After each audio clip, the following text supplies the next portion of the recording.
تو انہوں نے کہا کہ دونوں بیٹے احتجاج کے لیے پاکستان آئیں گے، تاہم آج احتجاج والی بات عمران خان نے خود ختم کر دی، لیکن اگر وہ والد سے ملنے کے لیے آئیں گے تو ایک الگ بات ہے، عدالت انہیں ضرور ملنے دے گی۔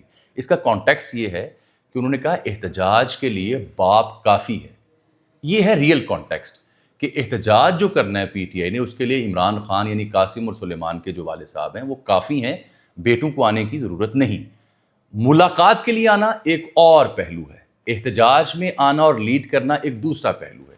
جو لوگ اس ناچیز کا ویلاگ دیکھتے آئے ہیں، آپ کو یاد ہوگا کہ ہم سب سے پہلے ہم نے یہ بات کی تھی اس ویلاگ میں، خبر کی بنیاد پر پی ٹی آئی سے خبر جاننے کے بعد، کہ ان کے صاحبزادے پاکستان میں آ کر احتجاج نہیں کریں گے، نہ کسی احتجاجی تحریک کو لیڈ کریں گے۔ آپ کو یاد ہوگا وہ میرا ویلاگ آن ریکارڈ موجود ہے، جب میں نے یہ بات کی تب پی ٹی آئی کے دوستوں نے ایک بار پھر تانے دیے اور پیار محبت سے کچھ گالیوں سے نوازا، لیکن آج اس بات کی تصدیق ہو گئی کہ احتجاج کے لیے وہ نہیں آئیں گے، نہ احتجاج کو لیڈ کریں گے۔ دوسرا مدعا یہ ہے کہ کیا وہ والد صاحب سے ملنے آئیں گے؟ میں ابھی بھی اپنی خبر پہ قائم ہوں کہ امریکہ سے واپسی پر وہ پاکستان آ سکتے ہیں اپنے والد سے ملاقات کے لیے۔ اس حوالے سے میں نے ہی آپ کو اپنے ویلاگ میں اطلاع دی تھی کہ جو برطانوی سفارت خانہ پاکستان میں موجود ہے، وہ عمران خان صاحب، ان کی جیل، ان کے صاحبزادے اور دیگر جو معاملات ہیں اس کے اوپر نظر رکھتا ہے، اپنی حکومت کو رپورٹ کرتا ہے۔ اب کل کو کوئی بڑا صحافی ذرائع سے یہ خبر چلا دے تو آپ نے اس خبر کو کہنا ہے جی فلاں صحافی نے خبر دی، ناچیز کا ذکر ہی نہیں ہوگا۔ بہرحال خبر ہم دے دیتے ہیں کہ وہ نظر رکھتے ہیں۔ جیسے ہی برطانوی حکومت یا سفارت خانے کے ذریعے پاکستانی حکومت کو یہ درخواست گئی کہ قاسم اور سلیمان اپنے باپ سے آ کے جیل میں ملنا چاہتے ہیں، تو یہ نوٹ فرما لیں کہ حکومت اجازت دے گی۔ اس کا اظہار رانا ثناءاللہ اور دیگر وزراء برملا ٹاک شوز میں کر چکے ہیں۔ کب آئیں گے وہ، یہ ابھی طے نہیں ہوا۔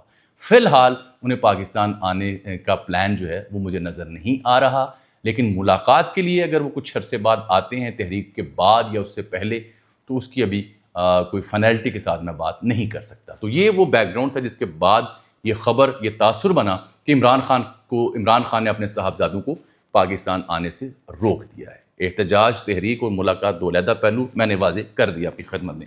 اب اگلی کہانی وہ بڑی اہم ہے۔ کیا علی امین گنڈا پور صاحب کی جو حکومت ہے وہ ختم ہونے جا رہی ہے کے پی میں؟ کیونکہ پہلے سینٹ کا الیکشن، پھر فارورڈ بلاک، پھر مخصوص نشستیں، یہ تینوں کام جب ہو رہے تھے تو تب کنڈی صاحب ہوں، جے یو آئی فے ہو، پیپلز پارٹی ہو، نون لیگ ہو، ان سب نے سوچا کہ شاید ہم تحریک عدم اعتماد لا کے ان کی حکومت ختم کر دیں گے۔ تب بھی ہم نے عرض کی تھی کہ گنڈا پور صاحب اس سسٹم کی ضمانت ہیں اور سسٹم ان کی ضمانت ہے، ان کی حکومت کہیں نہیں جا رہی۔ سینیٹرز جو ہیں وہ مرضی کے مطابق، فارمولے کے مطابق منتخب ہو جائیں گے، اور ویسا ہی ہوا۔ 6-5 کا فارمولہ آپ نے دیکھ لیا۔ اب پھر خبر ہے کہ گنڈا پور صاحب کی سرکار کو خطرہ ہے، اور اب خبر دینے والے یہ کہتے ہیں کہ چونکہ کے پی کے کچھ علاقوں میں جہاں بدامنی ہے وہاں ایک گرینڈ آپریشن کرنا ہے، تو وہ کے پی سرکار تو اجازت نہیں دے گی، وہ تو آپریشن کے حق میں نہیں۔ آج عمران خان نے بھی جیل سے بات کی ہے کہ جو کچھ وادی تیرہ میں ہوا اس پہ افسوس ہے اور آپریشن نہیں ہونا چاہیے، اور ان کی پہلے دن سے پالیسی ہے اس حوالے سے۔ تو اس کو لے کر کے کچھ لوگوں کا یہ ماننا ہے کہ اگر کے پی کے مخصوص علاقوں میں باجوڑ اور دیگر علاقوں میں دہشت گردوں کے خلاف آپریشن کرنا ہے تو پھر شاید یہ حکومت تو اجازت نہیں دے گی، تو گورنر راج یا پھر کوئی اور صورت لگ سکتی ہے، حکومت بدلنی پڑے گی۔ میری خبر یہ ہے کہ نہیں، علی امین گنڈا پور صاحب کی حکومت کہیں نہیں جا رہی۔ علی امین گنڈا پور صاحب کے حوالے سے میرے پاس 2 اطلاعات ہیں کہ وہ بیانات تو جارحانہ دیتے ہیں، لیکن وہ عملی طور پر جو ریاست اور ریاستی ادارے ہیں ان کے ساتھ بھرپور تعاون کرتے ہیں۔ میری اطلاع یہ ہے، جو مجھے حماد حسن صاحب نے بھی تصدیق کی، سینئر صحافی ہیں، کہ علی امین گنڈا پور صاحب کی پچھلے 24 سے 48 گھنٹوں میں کہاں ملاقات بھی ہوئی پشاور میں یا دیگر ذمہ داروں کے ساتھ، اور وہاں انہوں نے شکوہ کیا کہ ہم تو آپ کے ساتھ تعاون کرتے ہیں، آپ نہیں کرتے، کیونکہ ہم نے جب اے پی سی بلائی امن و امان کے لیے تو اس میں نہ جے یو آئی فے آئی، نہ پیپلز پارٹی آئی، نہ نون لیگ آئی۔ تو اب ان کو اگلے 15 سے 20 روز میں ایک نیا پلان ان کے سامنے ہے، جس میں علی امین گنڈا پور صاحب مختلف ڈویژنل ہیڈ کوارٹرز میں جرگے کریں گے، مقامی افراد جو مشران ہیں، قبائلی جو ذمہ داران ہیں، ان سے ملیں گے، امن و امان کے لیے ان کی رائے سنیں گے، ان کے تحفظات کو ایڈریس کریں گے۔ تو اگر وہ یہ سب کرنے جا رہے ہیں تو آپ کو لگتا ہے ان کی حکومت ختم ہونے جا رہی ہے؟ یہ سب کسی کی آشرواد اور کسی کی سپورٹ کے بعد ہی وہ کرنے جا رہے ہیں نا جی، ٹیکنیکل بات میں آپ سے کر رہا ہوں۔ تو لہٰذا مجھے نہیں لگتا کہ ان کی سرکار ختم ہو رہی ہے۔ البتہ جو صوبے کی صورتحال ہے کچھ علاقوں کی، اس حوالے سے میں نے جب حماد حسن صاحب سے بات کی تو انہوں نے مجھے تفصیلات سے آگاہ کیا کہ یہ جو تیرہ کا جرگہ بیٹھا اور جو وہاں پہ باجوڑ میں بھی کچھ 15 سے 16 علاقے ہیں جہاں باجوڑ کے جو ڈی سی ہیں ان کے دستخط 29 جولائی سے ایک آرڈر جاری ہوا.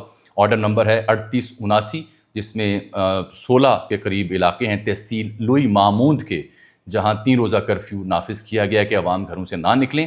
29 سے 31 جولائی تک دہشت گردوں کے خلاف ٹارگیٹڈ آپریشن کرنا ہے.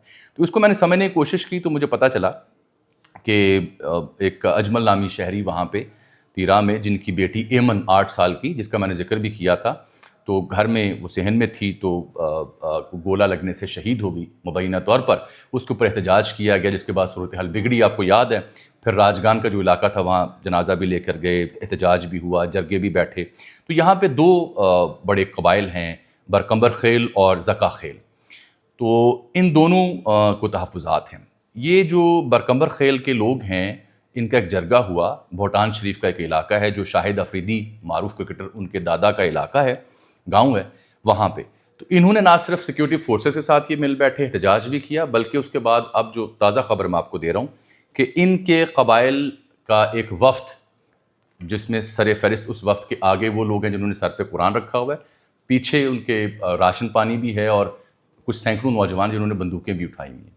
یہ اس علاقے میں جو میں بتا رہا ہوں بھوٹان شریف، اس کی جانب گئے ہیں پچھلے کچھ دنوں سے، ابھی تک وہیں ہیں.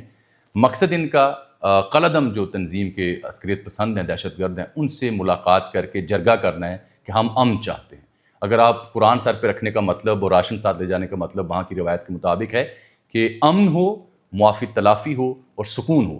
اگر جرگہ چل کے جاتا ہے اور اگلی پارٹی اس کو ایکسیپٹ نہیں کرتی تو پھر اعلان ہوتا ہے، پیچھے جو لوگ آ رہے ہوتے ہیں جنہوں نے بندوقیں اٹھائی ہوتی ہیں، کہ پھر ٹھیک ہے، پھر اس کی بندوق کی نوک سے ڈیل کر لیں گے جس کے پاس جتنی طاقت ہے. تو ابھی اہل علاقہ کو توقع ہے کہ جرگہ جو وہاں پہنچا ہے وہ کوئی قابل عمل حل لے کر آئے گا. اسی جرگے نے افغانستان میں موجود کچھ لوگوں سے بھی بات کی ہے امن و امان کے لیے، کیونکہ جو مقامی آبادی کے لوگ ہیں وہ تنگ آ چکے ہیں عسکریت پسندی سے، دہشت گردی سے، آپریشن سے. وہ چاہتے ہیں علاقے میں امن ہو، وہ چاہتے ہیں عسکریت پسندی نہ ہو، وہ چاہتے ہیں سیکیورٹی فورسز ان کا تحفظ کرے، وہ چاہتے ہیں یہاں آئے دن بدامنی، آئے دن کرفیو کا نفاذ نہ ہو، جو کہ ان کی جائز مطالبہ ہے. اب چیک یہ کرنا ہے کہ علی مین گھنڈا پور صاحب کے جو 15-20 دنوں کا پلان ہے مختلف ڈویژن ہیڈ کوارٹرز میں جرگوں کا، اور یہ جو جرگہ گیا ہوا ہے برکمبر خیل کے مشران کا، یہ واپس کب لوٹتا ہے اور وہاں سے کیا فیصلہ ہوتا ہے. میری اطلاع یہ ہے کہ یہ لوگ تو خلوص نیت سے کوشش کریں گے امن کی، لیکن انفارچونیٹلی جو بھارتی پراکسیز ہیں، جو ان کے انٹرسٹ ہیں اس خطے میں پاکستان میں بدامنی کرنے کے لیے، وہ ہمیں دیکھنے کو ملتے رہیں گے اور بدامنی وہ پھیلاتے رہیں گے. بھارت کے اوپر بھی تفصیلی میں نے آپ سے ویلاگ کرنا ہے کہ وہاں پہ پارلیمان کے اندر جو تقریباً بے عزتی کر دی گئی نریندر مودی کی، امیت شاہ کی، راج ناتھ سنگھ کی اور دیگر کی، وہ بھی دیکھنے سے اور سننے سے تعلق رکھتی ہے.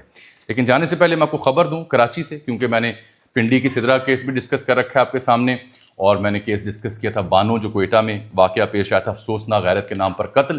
تو اب کراچی سے بھی ایک افسوسناک خبر ملی ہے، وہ بھی سن لیں. وہ یہ ہے کہ یہاں بورڈ بیسن کا جو علاقہ ہے کراچی تھانے کا، وہاں ایک جوڑے کی شناخت ہوئی ہے، پنجاب سے تعلق ہے، گجرانوالہ سے. 28 سالہ ساجد مسیح ہے اور 25 سالہ ثنا آصف.